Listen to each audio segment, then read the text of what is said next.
بسم اللہ الرحمن الرحیم۔ آج کی ویڈیو میں ہم تیزابیت، جو معدے کی تیزابیت ہوتی ہے اس کے بارے میں ڈسکس کریں گے۔ تو جو اسٹمک ہوتا ہے ہمارا، جو معدہ ہوتا ہے، جب اس کے اندر خوراک جاتی ہے تو یہ ایک خاص قسم کا تیزاب، جس کو ہم ہائیڈروکلورک ایسڈ یا HCl کہتے ہیں، یہ سکریٹ کرتا ہے۔ تو یہ جو تیزاب یا ایسڈ ہوتا ہے HCl، یہ فوڈ کو یا خوراک کو یا خوراک کے اجزاء کو ہضم کرنے میں ہیلپ کرتا ہے۔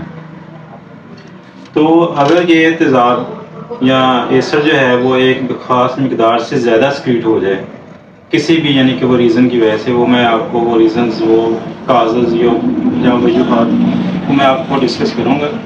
تو اس کی وجہ سے اگر وہ زیادہ سکریٹ ہو جائے تو وہ خوراک کی نالی میں اوپر کی طرف آنا شروع ہو جاتا ہے، تو جس کی وجہ سے سینے میں جلن ہوتی ہے۔ اس جلن کو ہم کہتے ہیں ہارٹ برن یا پھر گیسٹرو ایسوفیجیل ریفلکس ڈیزیز، گرڈ اس کو ہم کہتے ہیں، یا ہارٹ برن کہتے ہیں، یا سینے کی جلن کہتے ہیں، یا تیزابیت کہہ سکتے ہیں، سمپل معدے کی تیزابیت۔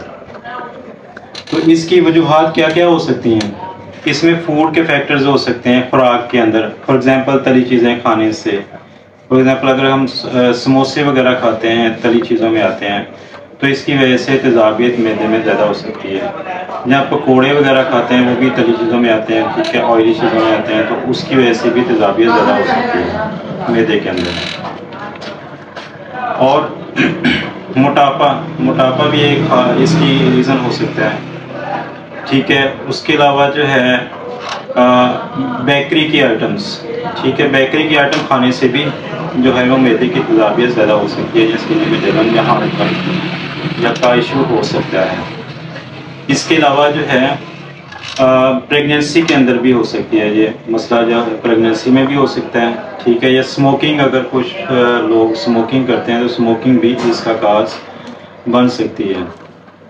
اور اس کے علاوہ فاسٹ فوڈ بھی جو ہے، اگر کوئی کھاتے ہیں زیادہ فاسٹ فوڈ یعنی کہ ریگولر لیتے ہیں، تو اس سے بھی تیزابیت کا عنصر پیدا ہو سکتا ہے۔ تو یہ کچھ ایشو تھے۔ اس کے علاوہ جو ہے کچھ اناٹمیکل یا فزیولوجیکل یا میڈیکل ریلیٹڈ ایشو ہو سکتے ہیں، جس کے اندر فار ایگزامپل ریفلیکس ایسوفیجائٹس ایک ڈیزیز ہوتی ہے، جس میں جو ہے وہ ایک اسفنکٹر ہوتا ہے، یعنی کہ جو خوراک کی نالی ہے اس کے اوپر، یا معدے کو اور جو خوراک کی نالی کا اس کے اوپر ایک اسفنکٹر ہوتا ہے یا والو ہوتا ہے۔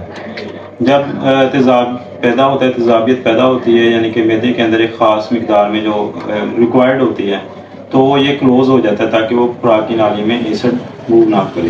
لیکن اگر اس کا جو ہے فنکشن اب نارمل ہو جائے تو وہ تیزاب جو ہے وہ جو ایسڈ وہ اوپر کی طرف موو کرتا ہے، جس کو ہم ریفلیکس ایسوفیجائٹس کہتے ہیں۔ تو اس کے علاوہ جو ہے بیرٹ ایسوفیگس بھی ایک ڈیزیز ہوتی ہے، جو خوراک کی نالی کے اندر جو ایپیتھیلیم جو لیئر ہوتی ہے وہ ڈسٹرب ہو جاتی ہے، تو اس کی وجہ سے بھی تیزابیت یا والوولر پرابلم ہو سکتی ہے، ٹھیک ہے، اس سے بھی تیزابیت پیدا ہوتی ہے۔ اور اس کے علاوہ ایسوفیجیل سٹرکچر یعنی کہ پیدا ہو سکتا ہے، یعنی کہ وہ خوراک کی نالی میں یعنی کہ تھوڑا سا تنگ ہو سکتی ہے، اس کی وجہ سے بھی یہ ایشو آ سکتا ہے۔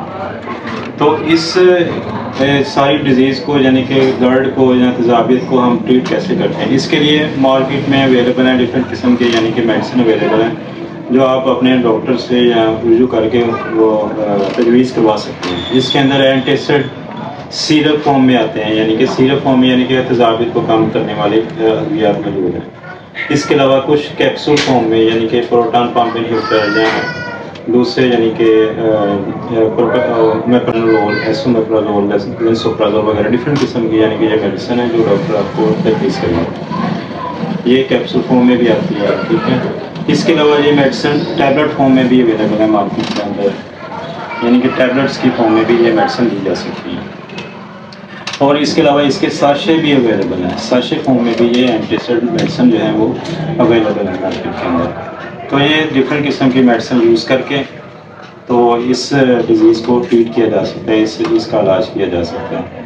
اور اس کے علاوہ میں نے پچھلی ویڈیو میں ڈفرینٹ قسم کی فوڈس یا فروٹس وغیرہ جو یعنی کہ اس تیزابیت کو زیادہ کرتے ہیں وہ میں نے بتائی ہیں، وہ پچھلی ویڈیو میں آپ اس کو دیکھ سکتے ہیں۔ اس کے اندر ویڈیو دیکھنے کا بہت بہت شکریہ۔